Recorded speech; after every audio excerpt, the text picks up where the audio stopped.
nice if you get somebody who's interested and knows the game.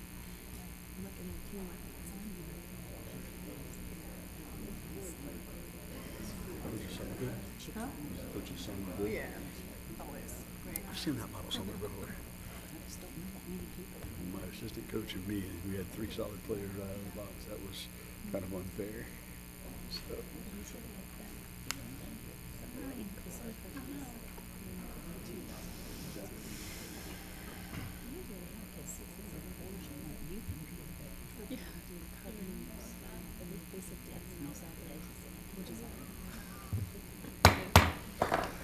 I'd like to bring our meeting to order. This is November 13th, 2023.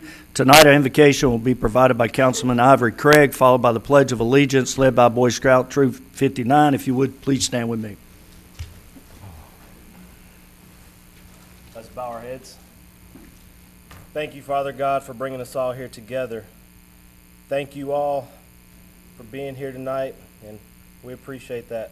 Continue, Father God, to bless us as Mount Holly as a whole, and together to just continue to be kind, Father, to stay working together for the betterment of Mount Holly, and to know the big picture of just all about Mount Holly.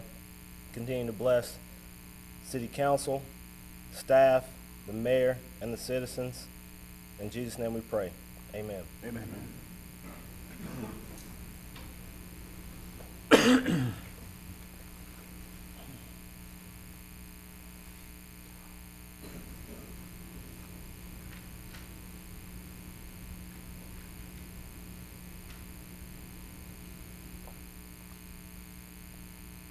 Color guard, advance.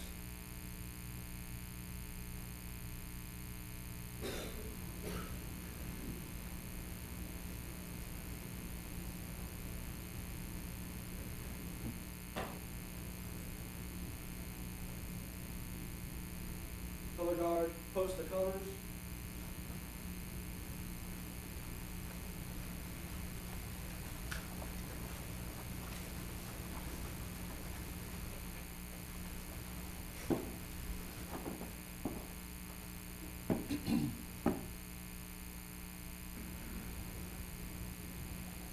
Please join me in the Pledge of Allegiance.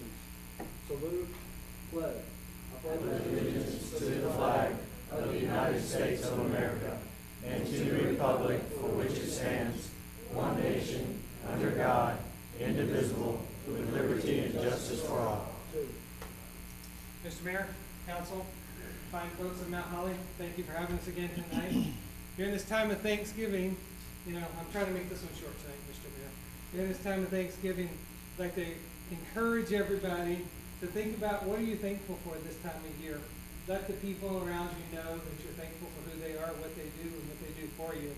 I'll tell you, for one, I'm very thankful for all these young men that give up their time to come up here and do this flag ceremony that I get to work with on a weekly basis. But that's my encouragement this time of year is let's see who we're thankful for and let's let them know that we're thankful for them. Thank you, and y'all have a great evening. And happy Thanksgiving. You too. Thank you for being here.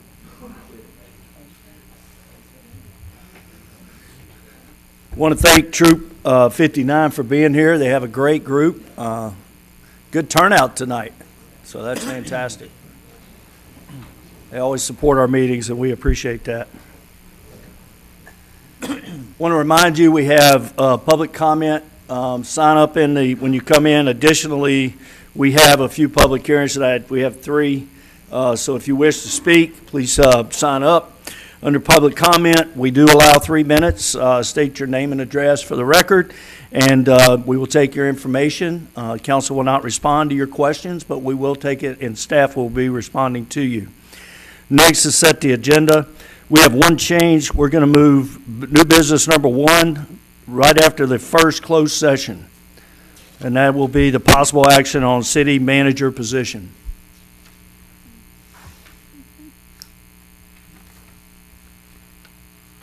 Okay. Entertain a motion to approve the agenda. Motion by Ms. Shoemaker, second by Ms. Polish. All those in favor, please raise your right hand. Motion passes. Thank you. Next is the consent agenda. We have 6 items. Are there any questions? Hearing none, entertain a motion. Motion by Ms. Harris, second by Ms. Shoemaker. All those in favor, please raise your right hand. Motion passes. Next is closed session pursuant to North Carolina General Statute 143-318.11A3 and 5. Motion by Ms. Paulus, second by Mr. Moore. All those in favor, please raise your right hand. We're in closed session.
I know.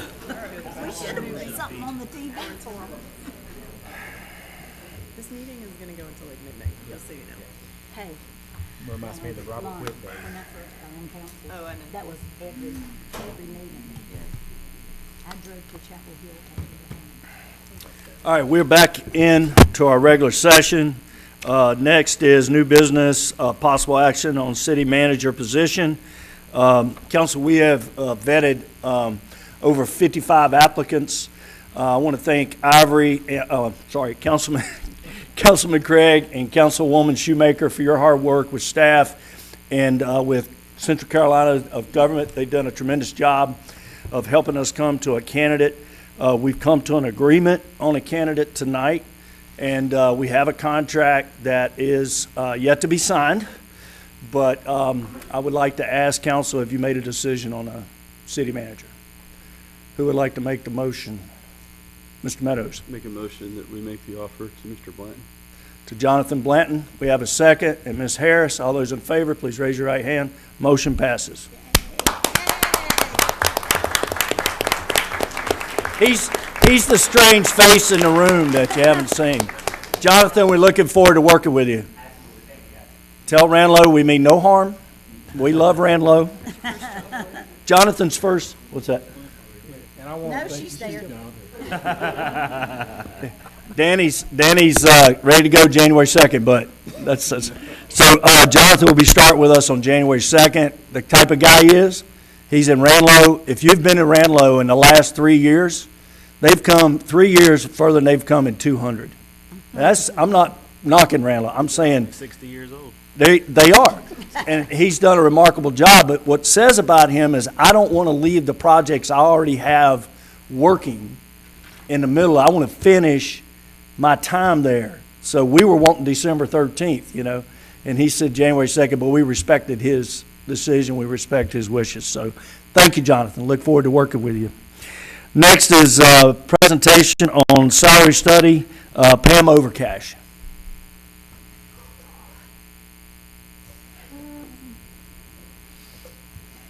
Is it here? Am I just not seeing it? Okay.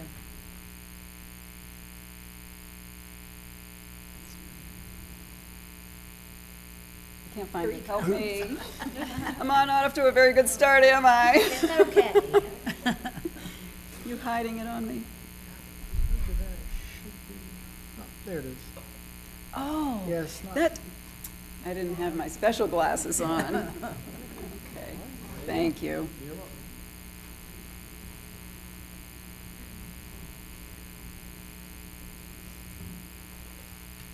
Okay, I got that settled. Good evening, Mayor Huff and esteemed council members. City Manager, thank you for having me tonight, giving me the opportunity to speak with you about a very important issue. I first really want to say that it has been a pleasure working for Mount Holly.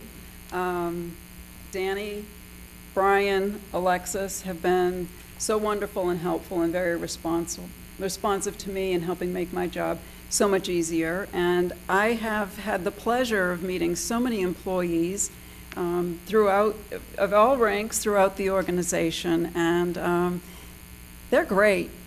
I think you should be very proud of the employees that you have here, and I think all of these wonderful people who sat and waited should be very proud of the employees that serve them in Mount Holly. They're a good group of individuals who are dedicated and loyal and smart.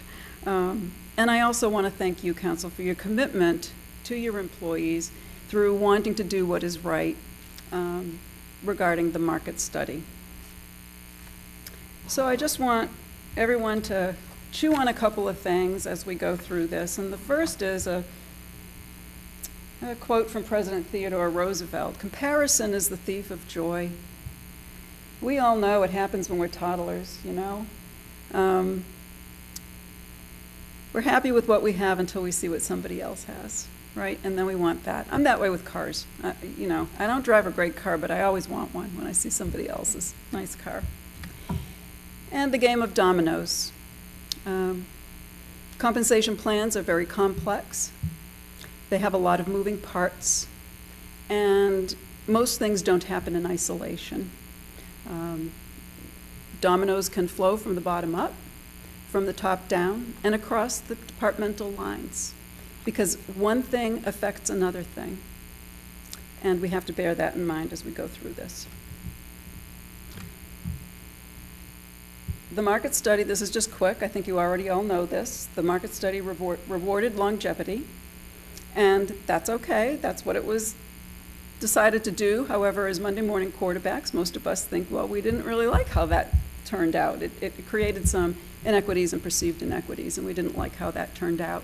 And the city is moving to a merit-based pay system, and longevity will really not be an issue anymore. And I think the city should feel good that, in the abstract, it sounds good to reward employees for their longevity, and I think the city should feel good about that. You still have a bonus system that is structured on length of service, and so that is one way that you honor employees with longevity.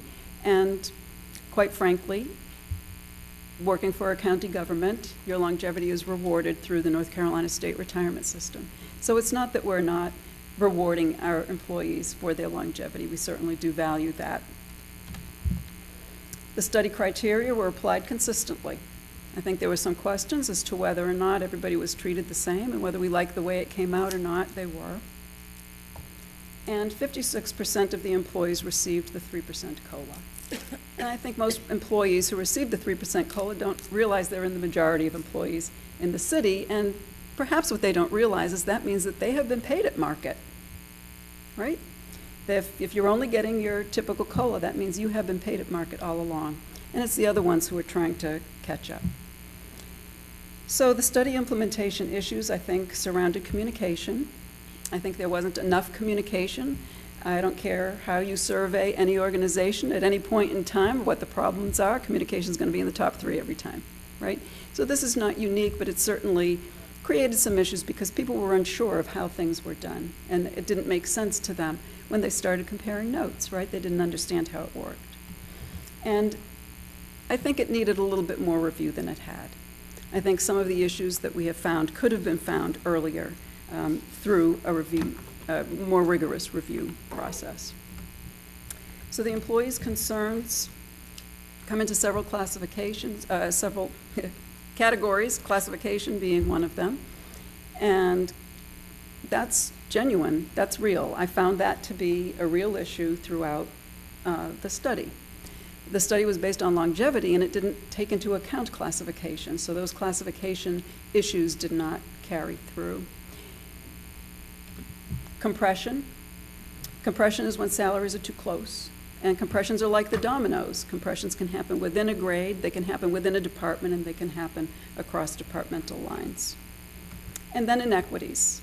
Some of them are very real, some are the perceived. Perception becomes reality, so for the people who are perceiving an inequity, it is real to them, and I want to acknowledge that and validate that. And then there were just plain old errors. There were just mistakes made. I'm not going to pretend I didn't make any mistakes. There's a tremendous amount of data to go through, and it's going to happen. But when you have a proper review and good communication, then those things can be found and corrected. Recommendations for the future. I'm recommending that the city develop a compensation philosophy and a written pay plan. A written pay plan will ensure that all departments throughout the city are following the exact same practices. It becomes policy. It becomes what everybody knows that they are supposed to do. Currently, I do think there is some differences between the departments. I am recommending conducting a comprehensive classification study. The classification issues, which I have acknowledged are real, I don't think it can be fixed without a comprehensive classification study. Typically, a classification study precedes a market study. And so I think it's imperative that that be done and those classification issues get corrected at that time. I am recommending increasing the number of grades. The city currently has 78 total classifications, 76 of which are compressed, talk about compression, compressed into 9 grades. So there isn't a lot of room. There isn't a lot of room to move, except that there is a lot of room between the grades. 51 is your lowest grade. It's about a $12,000 difference at the midpoint from your next highest grade. And those differences grow as you go higher up in the classification, in the compensation plan. So there is plenty of room to add new grades, which will help solve the issues of the classification and the compression.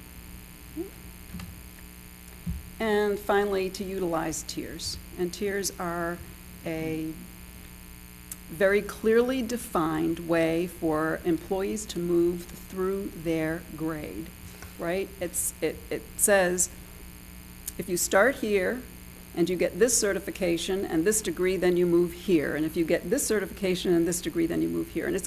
And they compound each other, right? So you go from 1, 2, 3, 4, and that's how that works. And I think that would be very helpful, not in every department, but in departments where it could be utilized. And I think that will help with the classification and some of the issues that we have with the compression as well. And it's a great practice moving forward because the employees know exactly what they need to do to move into the next tier. These things that I am recommending are the foundation for a strong compensation plan. I believe these things have to be done first. The city's having growing pains, and it's a wonderful thing for the city to go through. And I just think compensation in the past, longevity sounds good in the abstract. You know, things are changing. The merit-based pay system, that's new. That's completely new for governments. And I think it's the way to go. The new generation, they want to feel as though they have some say in what their compensation is, that they can affect it in some way. So I think that's the great way to go. But we have to have a foundation before we start fixing everything, because if you remember the dominoes, you push one domino over, another domino falls. You push another domino over, another domino falls. And so we want to be more intentional about how this situation and the concerns of the employees are addressed. Tonight I present you with two options. Really, it's just up to you how much money you want to spend and how much you want to fix tonight. These things that I'm proposing to be fixed within these options are things that I think can be fixed without pushing over too many dominoes, and things that will at least demonstrate council's commitment to trying to get things fixed and commitment to the employees moving forward, that we're going to work on a compensation philosophy and a pay plan that will address those other issues. And that is all I have. I take any questions. Mr. Craig. Make a motion to approve option 2.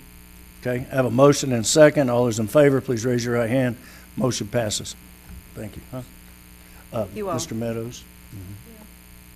So just so you know, we've been meeting for an hour discussing, and sometimes it includes specific personnel. The council was very concerned about not being able to fix every problem tonight. We pushed, sorry Pam, we pushed Ms. Overcash quite diligently on how can we fix the most and how can we have the most impact for our employees. And at this point in time, it was option 2. How do we address everybody fairly? That is a beginning, but you've been heard. You will continue to be heard, and you're vital to the success of this city. And I want you to know that from the council, that is paramount in this whole process. So thank you for what you do. I appreciate it. First responders, thank you guys.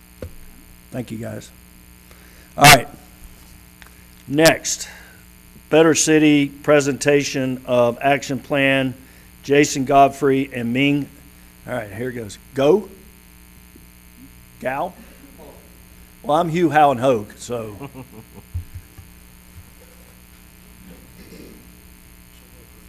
Thank you. Thank you, Mr. Bill. Mayor, Council, it's an honor to present to you this evening. What we're going to go over this evening is what we promised at the start, is that within 3 months we'd have to you an action plan. And this is the result of interviews with all of you, with members of the community, being out with major employers, small businesses. We've talked with the city, or with the county, with the state. And so understand the ecosystem and what's going on and what's important to the community. And then also to layer that with the vision plan that's already in place. And so what I'm going to go over tonight looks at what we're recommending as the specific steps to move forward to achieve the objectives that are so important to the community. So we'll start with reviewing the priorities and then go straight into the specific objectives. Now, when Mr. Meadows started in economic development about 2 or 3 years ago, it was a really different paradigm.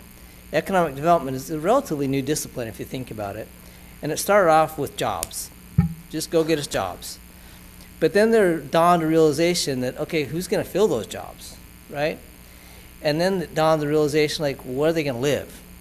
And then, well, are they going to want to come to our community? And so economic development has evolved from just go get us jobs to let's create this whole ecosystem. Let's create a place where people want to live. Let's create a workforce that can fill the jobs we're bringing in. Let's bring in jobs that fill a need, that are consistent with the values of our community and that will make us better. And so everything we talk about today is actually building on one of those pieces of the pillars of economic development, whether it's workforce or, getting jobs that are consistent with your workforce, bringing in jobs, creating a better sense of community. So the priorities are, building on the strategic vision plan. It's an excellent plan and is really done. When we talk to people, we talk to all of you, there's just great consistency with everyone says that's the direction. And so let's just roll with that. Let's make sure that whatever we're doing is consistent with that vision plan. Secondly is community improvement. And one thing we heard over and over in the interviews is a grocery store, right? We want a grocery store. But we dug down a little bit. We understand some things differently now about that it's not just about just a grocery store, but it's really about quality of life, right? And it's about how long do I have to commute, what's the quality of my retail experience, et cetera. We're looking at the industrial base. And that's an important part, is building the tax base and also making sure you have jobs for the people that are moving in. And finally, supporting local businesses. And that was, again, something that was so important to the community, and we want to make sure that's reflected. So, economic development, like I said, it covers a lot of things, and I want to just briefly touch on some of these key points. The role of economic development is to be the chief cheerleader, to tell the story of Mount Holly in the community, in the state, in the county, and make sure there's a consistent narrative. Here's what we are, here's what we have to offer, and here's why you need to be here. Also, an information hub, so businesses have needs, we can point them in the right direction, that the council has questions that they can get answered. It's that source of information that helps to tie everything together. We talk about supporting local businesses, industry. Now, there's a difference between being a hunter and a fisher. A fisher throws the hook in the water and waits for something to bite, right? And whatever hits, we'll take that. A hunter says, I'm going after this specific objective. You're at the position of your growth where you don't need to fish anymore. You can hunt, right? This is all about, we know exactly who we are. We know exactly what kind of industries we want to target. We know what our workforce is. We're going to go find and bring in targeted industries that fill needs we want, not just whoever shows up at the door. And then finally, tourism. And that's something that'll come in a little bit down the road. We've got some other priorities to address first, but tourism becomes an important part of the ecosystem over time. Questions on that? Any feedback? All right. So in the vision plan, it talks about the North Gateway and the South Gateway. The South Gateway is exploding, right? That's coming along, I think, faster than you probably anticipated. A lot going on there. The North Gateway is still the place of great potential. With Broadleaf and some of the other development that's happening up there, there's a growing potential for development. Now, there's also another thing that's missing, and that's a sense of community, okay? You have a great sense of community here in downtown and Main Street, right? It's fantastic. Love the Christmas decorations out. You guys, as a community, you've nailed, sense of place. But what about those who are distant? And so our recommendation is to create that same kind of feel, a sense of community at the north side, that it's not just somewhere in the Charlotte Metroplex. No, this is a place. This is part of Mount Holly, and it's got a community feel. So you see what we've envisioned there, a multi-use type of vignette, a street with a grocery store anchor. And those pieces work together. That having that place where people come to get coffee and go to restaurants and maybe go to the barber, that helps to create gravity, which will also help the grocery store. The grocery store creates gravity that helps the other ones. They feed off each other. As we've pitched this to grocery developers, they get it, and this is a good thing. So we're looking at some, obviously sites are the challenge, right? But we're looking at some really creative ways to get some sites, and we'll be coming to you shortly, hopefully, with some ideas on how we can address this. Thoughts or questions on this? oh, this is the food desert. I mean, that's, right in the middle there where it says 16, there are no major grocers anywhere near that. There's not a ton of houses, but still, the houses are coming. And so this is an opportunity to get ahead of it. So we've completed a retail leakage analysis. We've actually presented it to our first developer last week. And that's the whole point. The point of the study is to go to developers and say, look, we've done the homework. There's an $8 million grocery leakage here.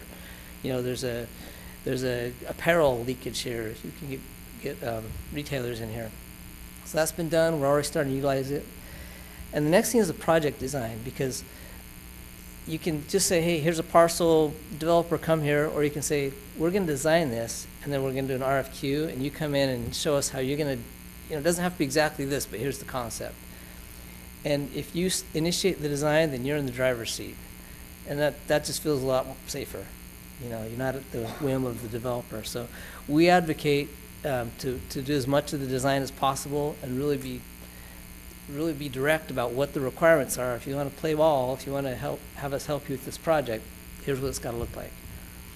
We're working on getting funding for that and see if we can get some help to make that happen. And then recruit the developer and get the grocer. We've already worked on that. So we've already started the process. Questions? All right, and there's the timeline. All right, the next is the industrial park. And there's already 150 acres, plus or minus, that is set aside for an industrial park, zoned and everything. Well, not zoned, but it's in the process. There's some challenges with that, and we're working through those. So we're looking at some kind of creative land use options. I'm happy to talk to you offline, but really trying to optimize the land and make sure we can get an industrial park that brings in the jobs we want, but also builds on the community, especially the connect to nature piece that works for the community. So the industrial cluster analysis is almost completed, and what that does is it helps us to say, look, here's the kind of workforce we have, here's the kind of industries that work in the area. We don't want this one, we don't want this one, let's target this one. And so that'll be really key in helping us to be, again, intentional about just not anybody, but who's going to work for our community. And obviously utilities is a significant piece of the whole puzzle, and we'll be working hard to resolve that. Questions? All right. All right, the riverfront is the euphemism for the sewer plant repurposing, right? And so this one's got a little longer lead time because the old one obviously has to be decommissioned and remediated. But it behooves us to be ahead of the game, right? And to be thinking down the road and saying, all right, what is that going to be? What's it going to look like? And what steps do we need to be taking now? And again, you got to drive it. You got to say, no, here's our standard. Here's what we want. This is what we'll help you, Mr. and Mrs. Developer, but it's going to look like this. Here's what we need. And so this is something that, if you look at the timeline, there's a lot, there's, through this next year, work on the development plan. So when the plant gets decommissioned, we're ready to roll into making it happen. So here's some of the other initiatives that we're working on. So tomorrow morning is our first community coffee. We're inviting all businesses and frankly anyone in the community to come at Catawba Coffee at 8 a.m. And it's a chance for bi-directional communication, actually multi-directional communication. It's not sit down and we'll lecture to you. Tell us about what's going on. It's really an opportunity. We've got this from other communities, but it's an opportunity for you to say, hey, I've got this event going on, come support me, or here's a challenge I've got, does somebody have a resource they know of? And it's just a way to build that community and feel like that we're all in the same boat paddling together. It's a simple thing, but we've actually seen it have a big impact. So really looking forward to it. Tomorrow at 8 a.m., Catawba Coffee. We're buying coffee tomorrow, so. Even lattes? Not for you. For other people, yeah. No, tabs on us. We got it. We've done the RFI template, and what that simply is when RFIs come, you usually have, minutes, days to respond. And so it's good to have all the homework done up front. We've done that, so if something comes, we've got a letter, we can ship off to the mayor and say, just sign here, and, a support letter, and we've got the background information on what our community has. So that's all been done, and hopefully we can be responsive on RFIs as they come through. RFIs are requests from businesses that want to locate, and they say, hey, we want to be somewhere in this area in North Carolina. Tell us what you got. We want 50 acres, and it's got to have this utility specs and so forth, and then you respond to it. We've developed a project map, which is something we just showed to developers, and it's not the GIS. Your GIS map is amazing, but this is more speculative. We get to say, look, we're looking at this here, and we're looking at this here, and it's something we can just show to developers to give them the vision of all that's going on. So yeah, we've got Broadleaf that's this in entitlement, but we also have this other home developer that might go here, right? We're looking at a grocery store here, and be able to show people the full breadth of what's happening. So that's available. We can forward that to if you want to look at it, but it's ready. And then the prosperity index, which is a metric of just how to measure how we're doing. Put a stake in the ground, say where are we at and where are we going to be. That should be ready within the next by the end of the year. And then the parking study. A lot of work on that. That's we're literally counting stalls and counting square footage of businesses, and it's actually taken longer than we thought because there's a lot to look at. And Brian says, no, we know what we have now. What about as this building develops, as this building develops? We'll get back with you. So we're trying to say, what do you have now? What do you need in the future? And roll that all together. So I think that'll be eye-opening. So that's at a high level. You've got the packet, you've seen it, you've seen the narrative behind it, but just wanted to share that as a high level. We're really excited. I mean, there's some just fantastic opportunities coming down the road, and the best thing is your community is so incredible to work with. You all have such great esprit de corps. You've shown the ability to make things happen. That makes such a difference. So we're working on some of these complicated things. We talked to Marie and Mr. Jackson. Well, we feel confident that this is a community that can pull it off, right? And that can't be said everywhere, but y'all have shown you can do that. So there's some really great things coming. Does council have any questions? Mr. Meadows? Have you met Mr. Blanton in the back of the room yet? No, but we'll be headed that way. Yeah, yeah. He's got a parachute on right now. Soften the landing, right? No, he's ready to take off. I know he is. Yeah. Thank you for the great work. We look forward to what's coming next. Thank you very much. Thank you. Thank you. Audit presentation, Bo Hildebrand from Martin Starnes. Michelle Wood coming with him. Sorry, I'm just going to log out. Thank you, Mayor and Council.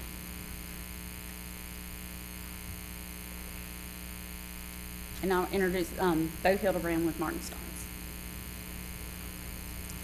Thank you, Michelle. Good evening, Mayor and Council members. Again, my name is Bo Hildebrand with Martin Starnes, and here to present the audit highlights of this year's financial statements.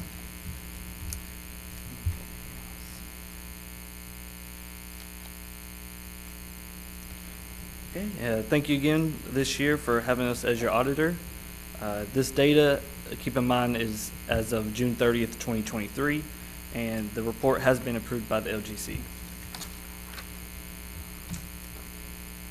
So this year we gave a unmodified opinion on the financial statements, and so what that means is the best opinion we can give in an audit. It means that the financial statements are not materially misstated as presented to the reader. We also want to highlight the cooperative staff here at Mount Holly, give a big thanks to Michelle and her team in getting us what we need and the information necessary to complete the audit this year. Here on this slide, we're going to touch on the total fund balance for the general fund. And here's a 3-year comparison for you. So this year there was an increase of $7 million. So that ends up being about 35%.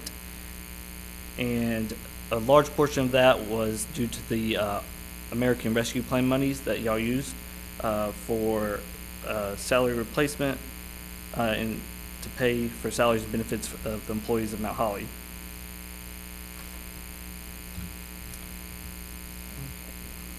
So fund balance serves as a measure of the city's financial resources available.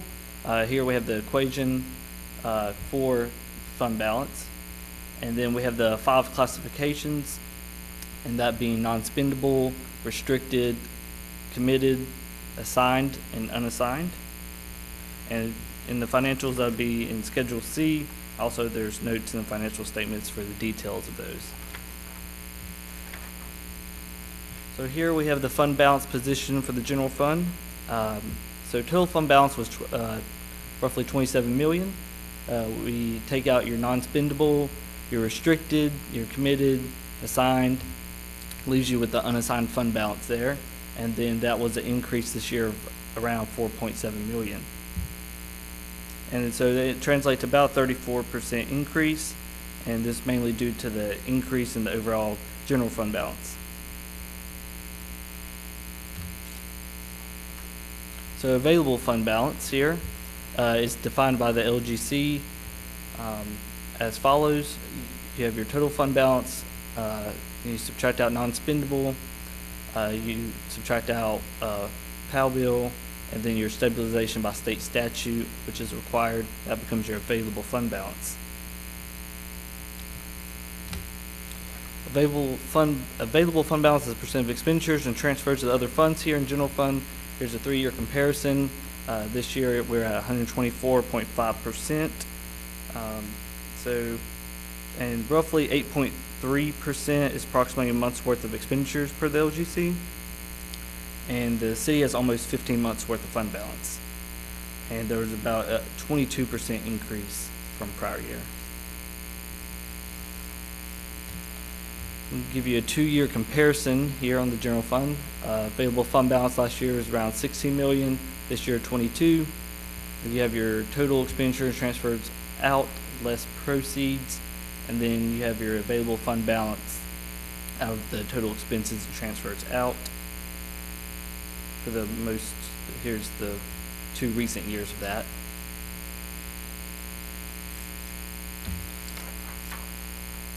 Okay, getting into the general fund summary, we have revenues in red, expenditures here in green.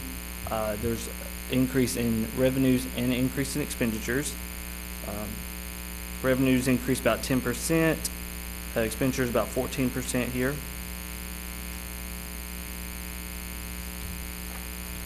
Your top 3 revenues was ad valorem taxes at 49%. You had unrestricted intergovernmentals at 30%, and your other revenue at 14%. And then you also had investment earnings there at the end. And your top 3 revenues make up 86% of the total general fund revenues. Here's a breakdown of the ad valorem taxes. Just a slight increase there, 9.4, 9.8 million. Your unrestricted intergovernmental, that was about a 10% increase from prior year. Now, let me explain this one. So, as you know, the interest in the past couple years have been quite low. This year, interest rates have reversed and gone way up, and that's due to the economy picking back up. So here, we've seen this increase across the board on most units. So our top 3 expenditures for Mount Holly was public safety was at 38%, the other category at 29%, and then capital outlay here at 17%.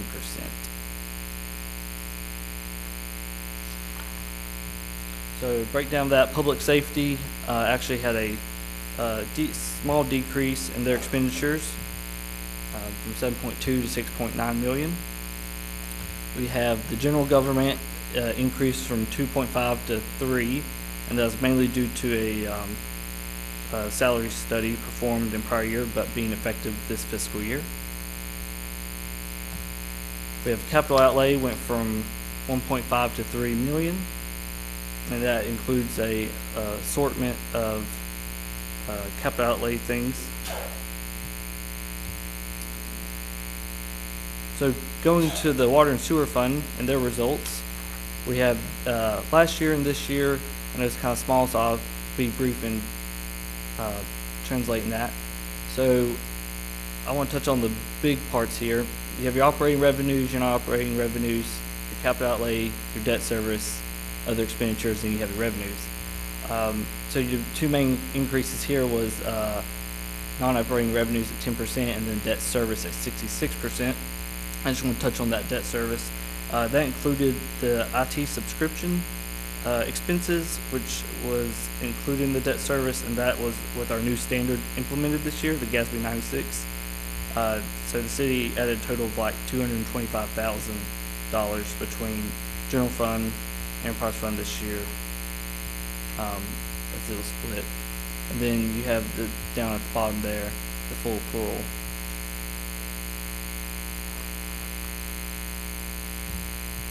Three-year comparison here of the water sewer fund's quick ratio.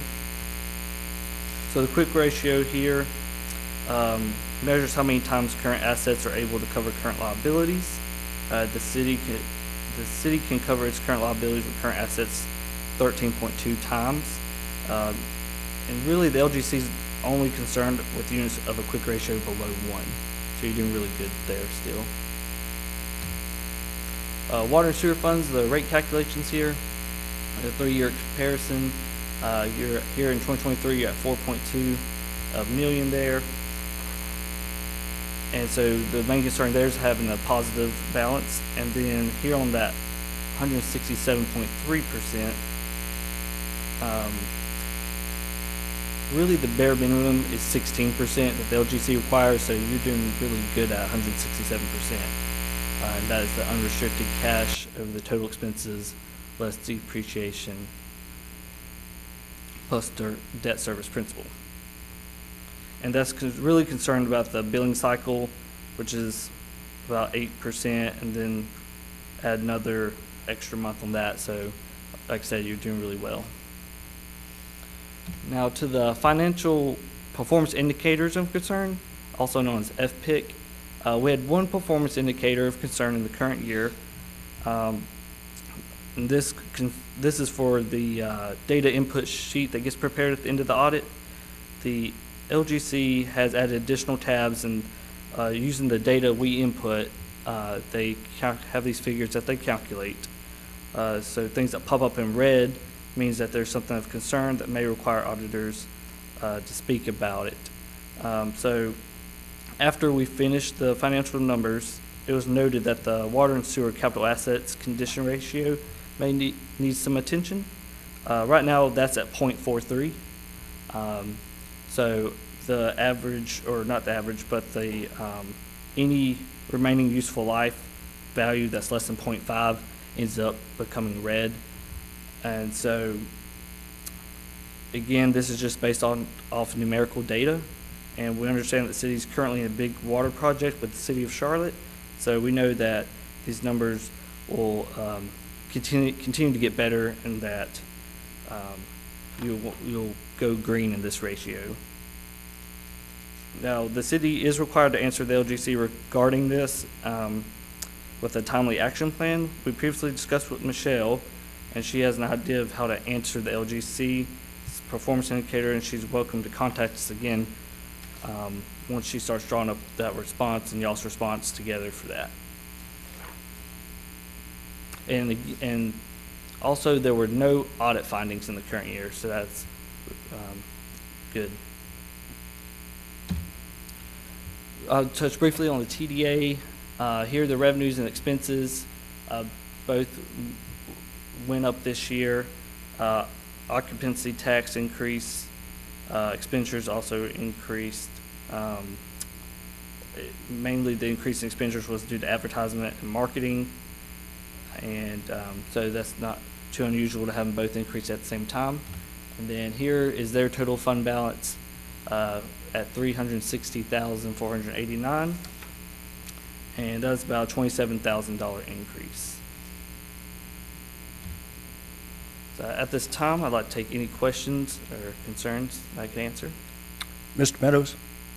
On the ratio of the water and sewer, digging that a little bit, make sure I understand what you're saying there. So if I understand it right, when we decommission the current asset, when that goes away, that number will jump up because we won't have that aging asset on the books any longer. Is that kind of one of the major issues that we're facing, why that goes red instead of green?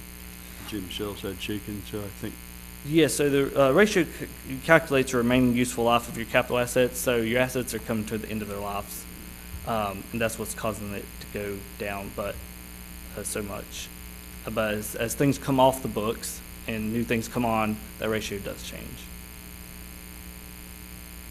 And like I said, there's an intangible asset coming. So was that a yes? I'll look at Michelle. Michelle, we need you up here. Yes, that's correct. Once we get decommission the plant that's really at its life, that goes away, and then we have all the intangible asset for the new Charlotte Water, then that ratio will go back up. Okay, thank you. Any other questions? Thank you. I want to thank Michelle, Becky, and the staff. You guys have done a great job, especially when you came in to where we are now. That's a great audit. So thank you so much for everything you're doing. Thank you for being a partner. Appreciate Martin Starnes. Thank you. Thank you, Council. Thank you. All right, next we have Hager Strategic Solutions presents end of year report. Bree Hager Willem. Oh, and Mike. Bree will be behind me. Mike Hager. Thank you, thank you. See, I only put her name up there. The leader of the company. That's right. We know That's who it right. is. Well, thank you, guys. Remember about a year ago, I met with you guys and Mayor and the council. You guys took a chance on us to go represent you in the 2023 General Assembly in the long session. We developed 3 goals for you guys then. One was to go out there and find budget items in the state budget to help fund some of your projects. The second one would be to defend the city in any bad legislation, and we'll talk about that in a minute, and implement any legislation you may or may not need. And the third was to develop a relationship between you guys, the mayor, the commission, the staff, and I have to say Brian DuPont's been fantastic to work with, and develop that relationship with those legislators, which are leadership members of the state, Senate and state House, and certain committee members that we need, like state and local government committee members in the Senate and in the House, and your local state senators and state legislators also, state House members. I think when I go through this, I think we've done a pretty good job on all 3 of them. So let's get to the good news. We heard getting you guys from the red to the green on the decommissioning project. There's $15 million there, I guess, as you guys know, for the state budget, from the state budget to help with that decommissioning. We think that'll do it, plus another $150,000 to use about any way you want on downtown development. I call them Main Street funds, and that's kind of what we went after. We promised you guys last year we would look at multiple lines of funding, and that's how we got those 2 different lines of funding. So that's a good one. Second one is we had some bad legislation come through. One piece would have totally wiped out your system of making your town what it is and development on the outskirts of the town. We were able to stop that. We were able to keep Mount Holly's name out of it, which was a good thing. And we're going to have to continue to fight that legislation. It's just that the home builders are going to continue to bring that piece of legislation up, and I'll give you guys some details if you need it later on. We'll send you some emails on that. And the third thing, we really developed a great relationship with your state senator, Brad Overcash, and your legislators like Donnie Loftus, even Tim Moore has helped us out in that, and we've got great relationships with the rest of them, especially all the leadership, and as the new leadership comes in. As you guys know, Speaker Moore is leaving to run for Congress, and we've got great relationships with the folks who are going to replace them also. So I think we've accomplished all 3 of those goals. You guys took a chance on us last year. And I think I remember somebody asked me what you could expect from us. And I said, you should fire me if I couldn't bring you back 10 times what you were paying me. So hopefully we've accomplished all those goals. So I'm going to have Bree come and talk a little bit about what we see in 2024. It's a different session. I'm still a little bit of a thunder. It's a short session. It'll only last about 2 or 3 months. I think last year was only several weeks. So we won't see a lot in that, but we still do have budget concerns that you guys have given us that we're going to go after. Yeah, we are very excited to begin planning for 2024. We've already began that with Assistant City Manager Brian, and we're looking forward to continuing that conversation going forward. What we're looking at is we're going to continue to develop those strategic plans and tactics to keep us from that harmful legislation that we do anticipate coming back, even though it is short session. And we will have budget priorities. We're going to look at pedestrian bridges, connector roads, the things that we sort of had on our list from last year. But knowing those plans change a little bit because it is short session, so there's a little bit of shifting that we'll have to do. The request probably won't be as big, but we'll still have good solid requests that we're going to put in. And then in the interim, we're also planning on having legislators come in district, have some time to spend in Mount Holly and see all the great things that you all are doing here, to really kind of help bolster those decisions they're going to be making in Raleigh. They'll have a, face and name to see these projects that we're working on. So we've already begun that process. We're going to continue doing that in the interim, and we look forward to keeping you all involved in that, and happy to answer any questions about the upcoming session that you all may have, or past session. Does council have any questions? Mr. Meadows, Have we re-extended their contract? what's that? Have we extended We the extended contract? the contract. Not quite yet. We're assuming. Just assuming we're going to do that 2024. I'd say move on, yeah. And can I make a suggestion to staff when we look at that? We only did a 12-month this last time, right? Yes, that's correct. I'd like to see that extend to 24 or 36 months.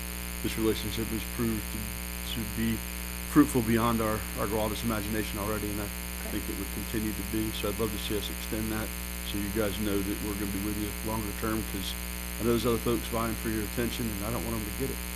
We appreciate that. Thank you all so much. Thank you. We appreciate your job and your relationship. Thank you so much.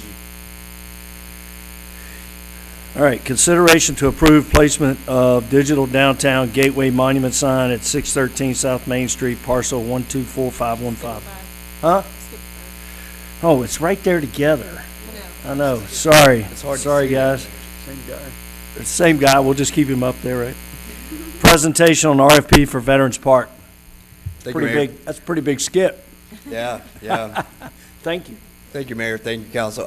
This is a first draft, so to speak, of the downtown project. So once defined, we've had conversations with both the interim city manager, Danny Jackson, city attorney, Marie Anders, on, setting the guidelines or setting the next steps for this important project. And there's some statutory requirements that we're working through, defining the project area. On the consent agenda, you saw the rezoning tied to this piece to let developers know we're serious. Removing obstacles from the development community is first and foremost. I think that tells the development community you're serious about the project. For this, 20-odd page document itself, it really allows a lot of flexibility, creativity, but letting the folks know what has been involved in like 15 years, past 15 years since the first vision process about this piece, this general area. It's kind of a hole between historic downtown and the downtown gateway. The goal in the vision process was to extend downtown to the river, which is our greatest asset. So be happy to answer any questions. We tend to dress this up visually because the last RFP was very contract-like, which was good. It served its purpose because we take staff takes the first opportunity. We invite interested folks in and sit down, and that's when we really sell the project to them. And that would be what happened at 725M. We had 10 different firms at that first meeting. OMB ultimately went through the process, spent the money with 2 other proposals, and you know how that worked out for the city. We ended up getting 2 out of 3, which is not bad. There's a lot of ways we can add things in there. Visuals, maps. We have a vacant GIS position right now. We're hoping to fill that soon. But reference maps are really important. But as I scroll through this, you see all the exciting, But,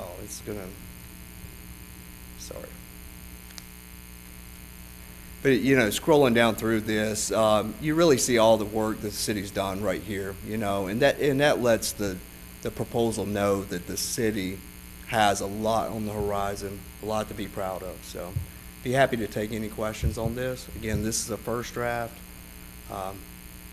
Yep. Mr. Meadows?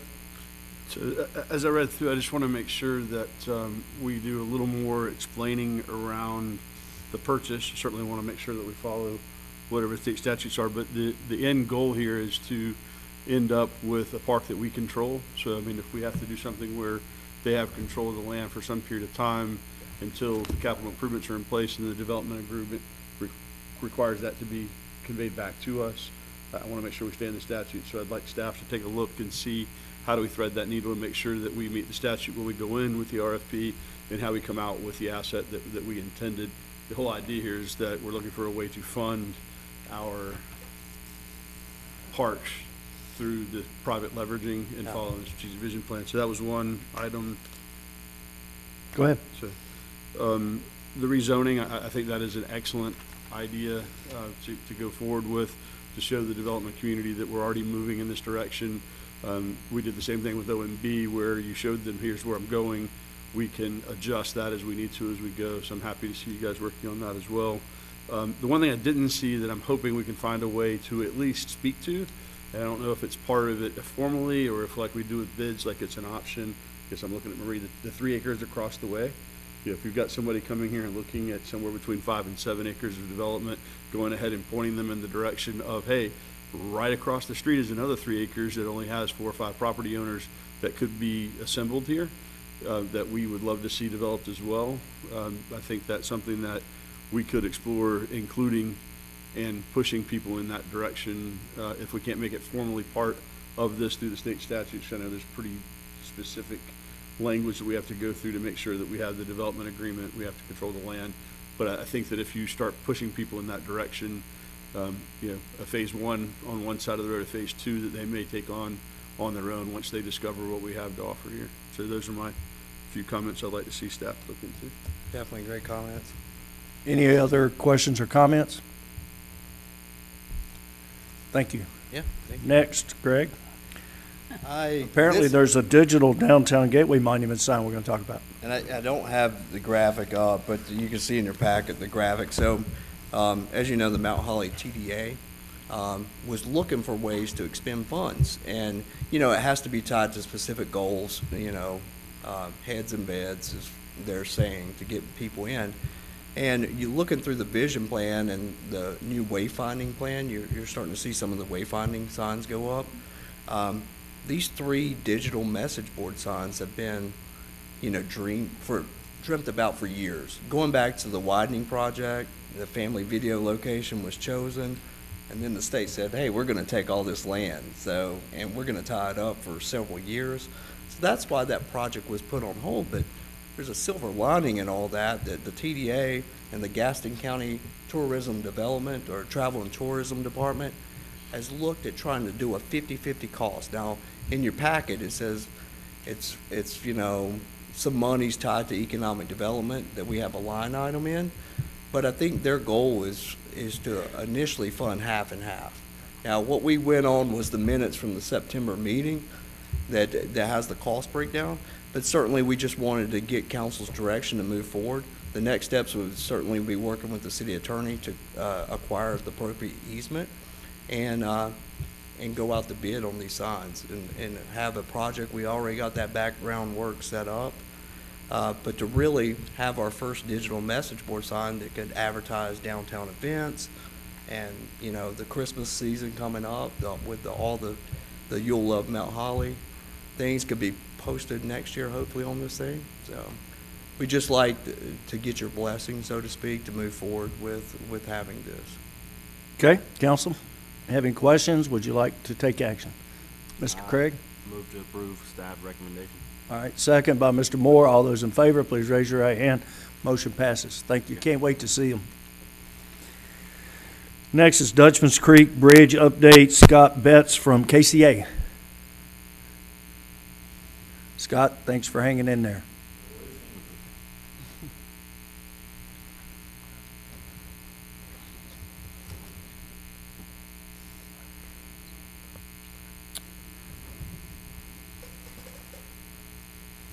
Good evening. To start, I'd like to thank the council for having us here to provide an update for the Dutchman's Creek Pedestrian Bridge and Greenway project. My name is Scott Betts. I work with Kissinger Campo and Associates. I'm the structures engineer of record and the deputy project manager for this project. Just a general overview. The project includes a timber boardwalk and 188-foot steel prefabricated pedestrian truss over Dutchman's Creek that runs from River Street Park, which is just northeast of the municipal complex here, over to Dogwood Drive. You can see the general layout of the bridge and the trail here in this slide. Some metrics for the structure. The total project's about 803 feet of trail. That includes a 10-foot wide greenway trail with 482 feet of that being bridge structure. That's a combination of both boardwalk and steel bridge. The boardwalk encompasses about 294 feet, and that's on either side of that main span that crosses over Dutchman's Creek, and includes, again, a 188-foot steel prefabricated truss crossing over the bridge. You can see in the slide here, we've got a layout of the bridge with an elevation and an unfolded elevation of the bridge, as well as the trail alignment for the bridge structure itself. The bridge was designed based on AASHTO requirements, American Association, State Transportation and Highway Association requirements for pedestrian bridges. That has a 90 pounds per square foot pedestrian load designed on the bridge, as well as an H5 design vehicle, which is a 5-ton vehicle, which is comparable to smaller emergency vehicles, as well as just standard utility vehicles used for parks. Additionally, the bridge was designed for a future utility load for 160 pounds per linear foot, and that's for a future aerial water crossing attached to the bridge, potentially.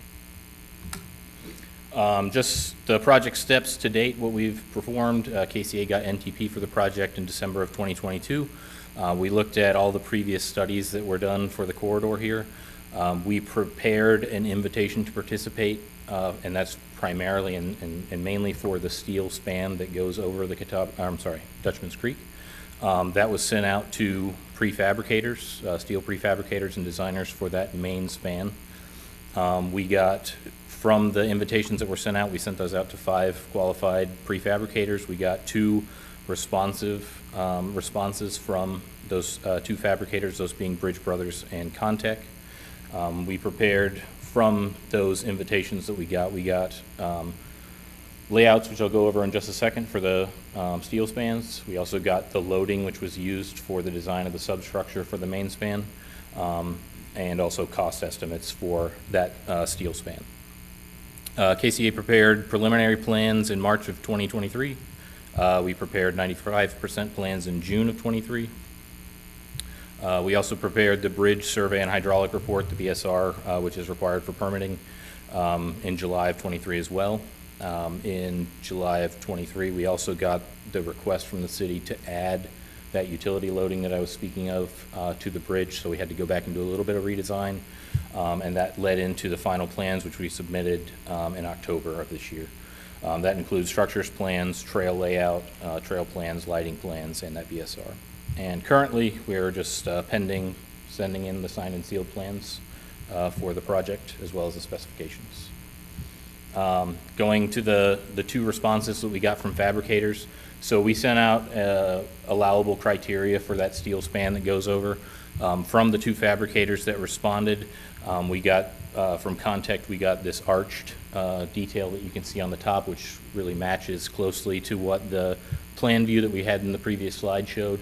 And then from Bridge Brothers, we got a fairly standard box truss configuration, those both being weathering steel. An example of that, which you can see on the slide. Steps forward, we're looking at possible letting of the project in July of next year with contractor selection. This is a preliminary schedule for steps forward. Contractor selection in August of next year with contract execution and NTP in October. Construction should be about 5 months is what we're estimating for construction of the boardwalk and the bridge and the remainder of the trail, and with final completion of construction wrapping up in April of 2025. And with that, I'll take any questions you have. Does council have any questions? Mr. Meadows. So it's probably be for Greg, not for you. You had shown us at one juncture using the base of the bridge as a kayak launch. Did any of that happen? I didn't see any of it here. Is that something that can be added as an option, or is that something that would come later? Potentially. Councilman Meadows, you know, we had done the Blue Way study, and right near the railroad trestle, it shows for a concrete step-down kayak launch to save on the cost, because our kayak launch keeps on getting washed away by floods, so it would be permanent. And so hopefully it could line up, that we could be aggressive with Duke Energy, because ultimately Lake Management would have to see a set of plans and sign off, and they have a fast-track process as far as FERC is concerned, but unfortunately, it still has to go through 45-day agency review minimum. So I would suggest probably start those conversations with Duke now if these projects are going to align at all. You know, and it could be something that it just doesn't line up and the bridge has to proceed, but yeah, we haven't had in-depth conversations as a staff yet. Mr. Meadows? We spent the time on the study. Yeah. And we've got a construction project we intend to put in the ground. Love to see if we can bring those together. I understand there's a regulatory environment you have to navigate, but I'd like to see us try. You know, we're going to have, I don't have any idea what this cost is going to come in at, but we've got a healthy budget set aside, and you know, maybe this is wishful thinking, but if there's some money left over in this project, you know, you might be able to work that into the foundation of this bridge, and then you kind of hit both at the same time. And the same cost. Yeah, so, Thank you. thank you. Any other questions? Council, I know you need a 5-minute break. Yes. So I'm going to give you a 5-minute break. Sorry for those that are waiting, but we've been here a while as well, so.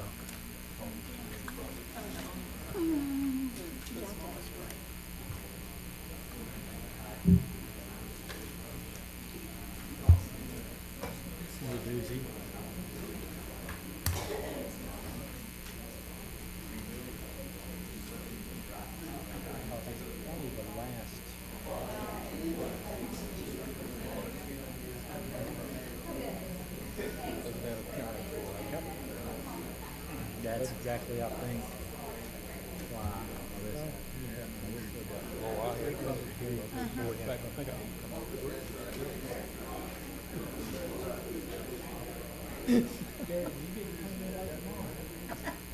There you go. You know the routine. Yeah, I'll just come back and play ball. Yeah, we need to get it flowing. Transition period.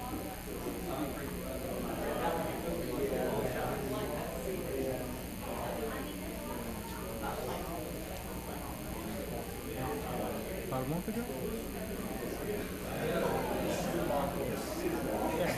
Peter? All right, I'm doing well. How about you?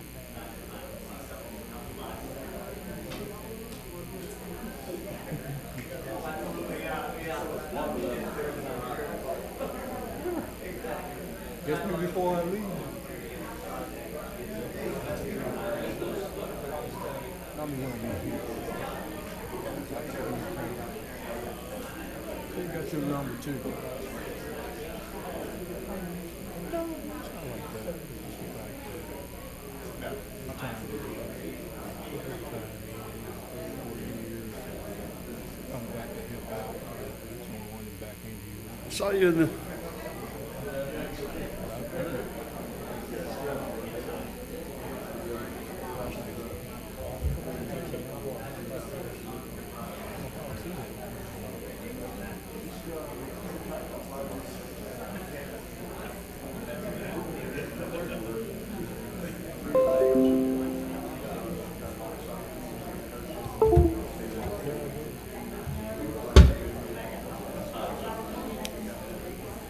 Okay, I will.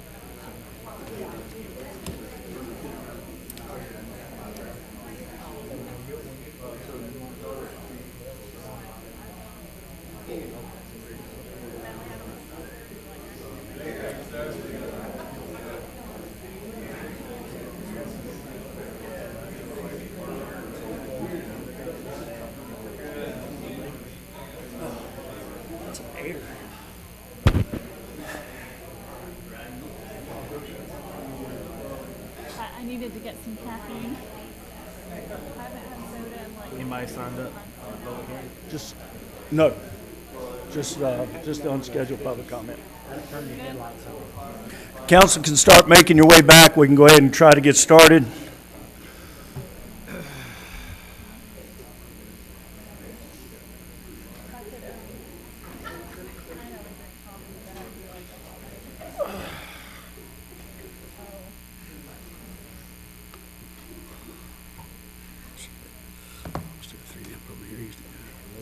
Ms. Marie. I know.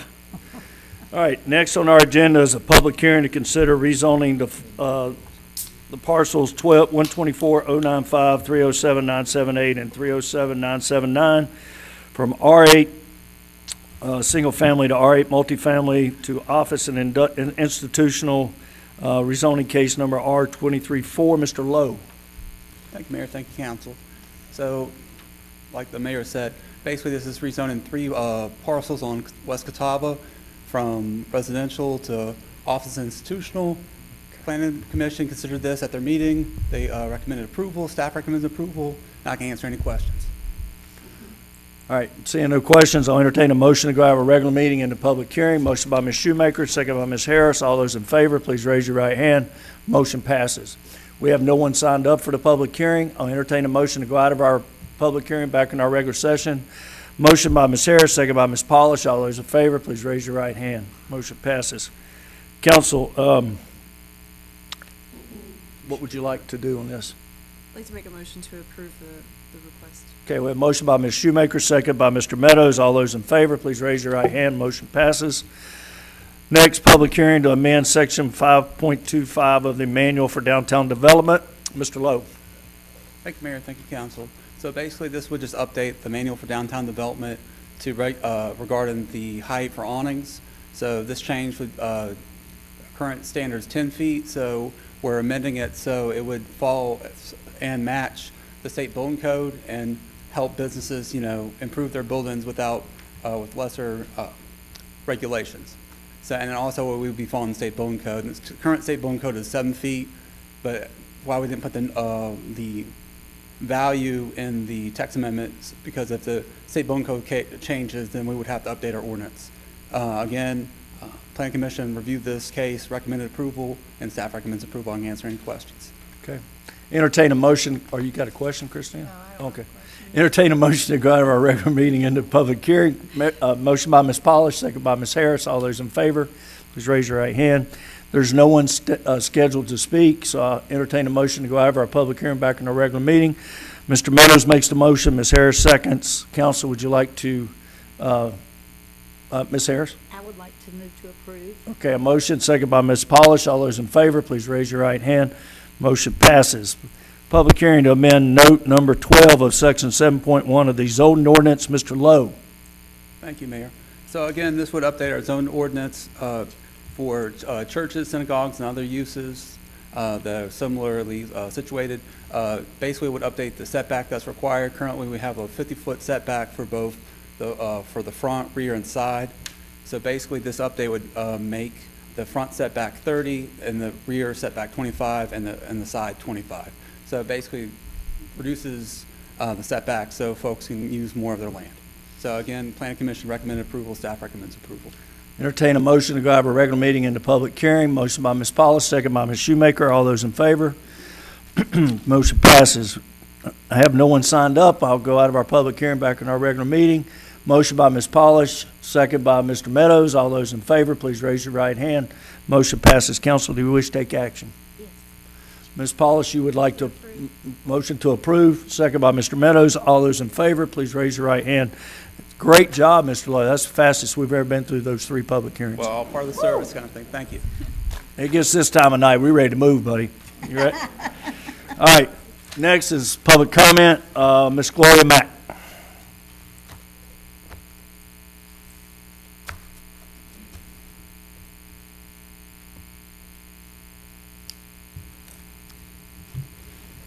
Good late afternoon to our Honorable Mayor Huff, City Manager Mr. Jackson, and to our councilmen and women. My name is Gloria Mack, and I live at 986 Old Highway 27.